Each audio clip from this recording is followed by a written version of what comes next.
Welcome to my blog សកម្មភាពពេញមួយថ្ងៃនៅឯខេត្តកំពង់ស្ពឺបើកមកវីដេអូគឺពួកយើងបានជិះទៅរកគ្នានៅកន្លែងបានណាត់តុកកាលពីល្ងាចពួកយើងបានចេញពីភ្នំពេញប្រហែលជាម៉ោង 7 ឥឡូវពួកយើងមកដល់ខេត្តកំពង់ស្ពឺហើយនៅតាមផ្លូវពិតជាស្អាតខ្លាំងមែនទែននឹងខៀវស្រងាត់តែម្ដងមើលកន្លែងណាក៏ទាក់ភ្នែកដែរអ្នកទាំងអស់គ្នាប្រហែលជាឆ្ងល់ហើយមែនថាពួកខ្ញុំទៅខេត្តកំពង់ស្ពឺធ្វើអ្វីគឺដោយសារតែក្រុមពួកខ្ញុំបានទៅបញ្ចប់បេសកកម្មមួយដែលខូចបានដាក់ប្រធានបទក្នុងមួយក្រុមដើម្បីឲ្យយើងបំពេញនៅវិញ្ញាសានេះផងដែររបស់ខ្ញុំគឺបានប្រធានបទទាក់ទងជាមួយនឹងការចង់បណ្ដាហើយធីមរបស់ខ្ញុំបានទាក់ទងទៅខាងបងស្រីម្នាក់នៅខេត្តកំពង់ស្ពឺដែលគាត់មានតួនាទីជាគ្រូបង្រៀនផងនិងជាអ្នកបើកបណ្ណាល័យក្នុងសហគមន៍ទទួលការប្រឹងប្រែងពីអ្នកគ្រូហើយធីមពួកខ្ញុំក៏មិនបងអង្គយូរនាំគ្នាប្រញាប់ជិះម៉ូតូឡើងមកខេត្តកំពង់ស្ពឺតែម្ដងនៅពេលម្ដងគឺឃើញថាបណ្ណាល័យមួយខ្នងគឺបានខូចខាតយ៉ាងដំណំដោយសារតែបញ្ហាខ្យល់កន្ត្រាក់ដូច្នេះហើយទើបអ្នកគ្រូគាត់បានប្រមូលសម្ភារៈដែលនៅសល់ពីការខូចខាតមួយចំនួននេះយកមកដាក់នៅក្នុងថ្នាក់រៀនវិញហើយធីមរបស់ពួកខ្ញុំគឺបានញាប់ដៃញាប់ជើងខ្លាំងមែនទែនក្នុងការរៀបចំអីវ៉ាន់ផ្សេងដើម្បីបញ្ញាប់នឹងចាប់ផ្ដើមធ្វើកិច្ចសម្ភាសជាមួយអ្នកគ្រូបែបហ្នឹងណាហើយបងគាត់ចាប់ផ្ដើមរៀបចំតឡាងកាមេរ៉ាផ្សេងដើម្បីថតឲ្យបែបហ្នឹងនេះជាអ្នក review គេសាហាវតែម្ដងចានេះជាសកម្មភាពដែលពួកយើងរៀបចំឲ្យនឹងតេស្តនៅកាមេរ៉ាអីសាក់លបងតែពលឺអីបែបហ្នឹងណាក្រោយពីបញ្ចប់កិច្ចសម្ភាសជាមួយនឹងអ្នកគ្រូហើយពួកយើងក៏នៅមានថតវីដេអូខ្លីៗដើម្បីកាត់ចូលរួមគ្នាម៉ោងប្រហែល10ជាងគឺពួកយើងបានចេញទៅទៀតហើយគឺទៅថតវីដេអូខ្លីៗពីសកម្មភាពជាក់ស្ដែងរបស់អ្នកគ្រូនៅពេលដែលគាត់បង្រៀននិងធ្វើសកម្មភាពផ្សេងៗបែបហ្នឹងណាតែក៏មើលធីមរបស់ខ្ញុំចាសកម្មភាពបែបណាក៏មានដែរដើម្បីតែប្រជិកមួយនេះបានជោគជ័យនេះកាត់ចូលទៅដល់សាលាដែលអ្នកគ្រូបរៀនហើយគឺមានឈ្មោះថាសាលាអនុវិទ្យាល័យសង្គមសិក្សាដែលនៅខាងខេត្តកំពង់ស្ពឺប៉ុន្តែខ្ញុំអត់ចាំថាភូមិឃុំស្រុកឈ្មោះអីគេទេអ្នកទាំងអស់គ្នាហើយនេះអ្នកគ្រូគាត់បានដាក់កិច្ចការផ្ទះតិចតួចដើម្បីឲ្យសិស្សធ្វើ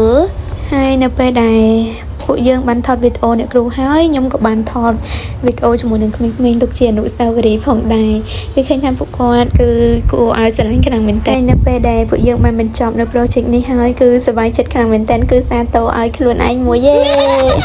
ចាសប្បាយចិត្តខ្លាំងក្រោយពីបញ្ចប់ interview ក៏ដូចជាថតវីដេអូបានជោគជ័យហើយពួកយើងក៏បានអង្គុយសំណេះសំណាលជាមួយនឹងអ្នកគ្រូហើយពិតជាសូមអរគុណដល់អ្នកគ្រូខ្លាំងមែនតើវត្តមានរបស់អ្នកគ្រូបានធ្វើឲ្យបច្ចេកវិទ្យានេះចាប់ដោយរលូនជាពិសេសនេះគឺការទទួលស្វាគមន៍នៅបាយមួយពេលដ៏កក់ក្ដៅហើយនេះគ្រាន់តែមើលមុខក៏ដឹងថាពួកយើងហេវខ្លាំងប៉ុណ្ណាដែរគឺមុខម្នាក់គឺឡើងស្លេកអស់ហើយដោយសារតែពួកយើងអត់បានញ៉ាំបាយតាំងពីព្រឹកបូករួមជាមួយនឹងការគេងអត់គ្រប់គ្រាន់និងធ្វើដំណើរតាំងពីព្រលឹមទើបធ្វើឲ្យពួកយើងរៀងបាក់បៀដែរប៉ុន្តែពួកយើងមិនបញ្ចប់ត្រឹមនេះទេគឺបានចេញតែដើរលេងបន្តទៀតរួមបានមានប្រជែកជុំគ្នាម្ដងគឺមិនងាយទេអញ្ចឹងពួកយើងក៏បានឆ្លៀតបង្កើតនៅអនុស្សាវរីយ៍មួយជុំគ្នាគឺជិះម៉ូតូដើរលេងនៅក្នុងខេត្តកំពង់ស្ពឺចុះដើរលេងខេត្តកំពង់ស្ពឺម្ដងនេះគឺអត់មានការភិតភ័យអីអ្នកទាំងអស់គ្នាដោយសារតែប្អូនស្រីអ្នកដប់ខ្ញុំនឹងគាត់គឺជាមេតំបន់ចាមេតំបន់នៅខាងខេត្តកំពង់ស្ពឺតែម្ដងហើយគាត់បាននាំពួកយើងទៅលេងខាងផ្ទះអង្គញាមុងរិទ្ធី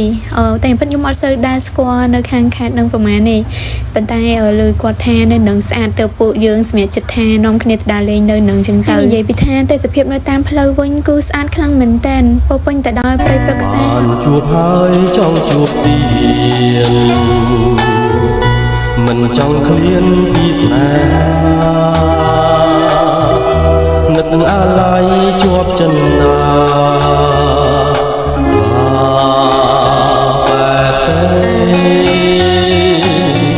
បងនៅនឹកមិនភ្លេចនឹកជានិចឆោតពិសីគេមិនលក់រាល់រាត្រីអាឡ័យស្នេហ៍ A few moments later ជីគឺពួកយើងមកដល់ផ្លូវតលចាគឺដល់ផ្លូវតលទៅមុខរួចហើយហើយទីនៅចិត្តហ្នឹងគឺគាត់ស្រែកប្រាប់តែម្ដងគាត់បានឃើញពួកយើងជិះមកគឺស្រែកហៅតែម្ដងហើយនេះគឺលទ្ធផលដោយសារតែមើល map ជឿទុកចិត្ត map ខ្លាំងពេកចាំមិនថាកុំជឿទុកចិត្តណាគេទាំងអស់ក្រៅពីខ្លួនឯងពួកយើងក៏អត់បានបន្តរកផ្លូវតាម map ដើម្បីទៅរកផ្ទះអង្គញាមុងរិទ្ធីបន្តទៀតដែរដោយសារតែមេឃភ្លៀងខ្លាំងពេកឧបសគ្គខ្លាំងអ្នកទាំងអស់គ្នាក្នុងមួយថ្ងៃភ្លៀង3ដង ហើយនិយាយពីម្នាក់ឡើងចង់ឈឺអស់ហើយអ្នកទាំងអស់គ្នាដោយសារតែការស្ថិតថ្ងៃហ្នឹងដូចជាអារម្មណ៍ក្មេងតូចមួយចំនួនអញ្ចឹង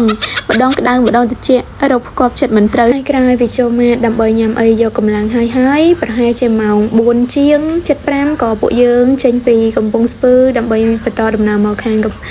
ភ្នំពេញវិញហើយបើនិយាយពីសាច់ភ្លៀងវិញអ្នកទាំងអស់គ្នាភ្លេងតាំងពីកំពង់ស្ពឺរហូតមកដល់ភ្នំពេញហ្មងហើយបើទឹកវិញលេចឡើងចង់លេចទីក្រុងអស់ហើយអ្នកទាំងអស់គ្នាប៉ុន្តែអ្នកទាំងអស់គ្នាកុំភ័យអសោះទោះបីជាទឹកលេចទីក្រុងភ្នំពេញយ៉ាងណាក៏មិនអាចលេចបេះដូងស្មោះខ្ញុំបានឡើយហើយអរគុណដល់ធីមផងដែរពួកគាត់ពិតជាមានភាពរួសរាយរាក់ទាក់ហើយធ្វើការងារក្រុមបានយ៉ាងរលូនតែម្ដងទើបតែបានស្គាល់គ្នាទេប៉ុន្តែពួកយើងមានភាពចុះសម្រុងនឹងគ្នាច្រើនហើយប្លុកយើងក៏ចាប់ត្រឹមនេះដែរបាយបាយ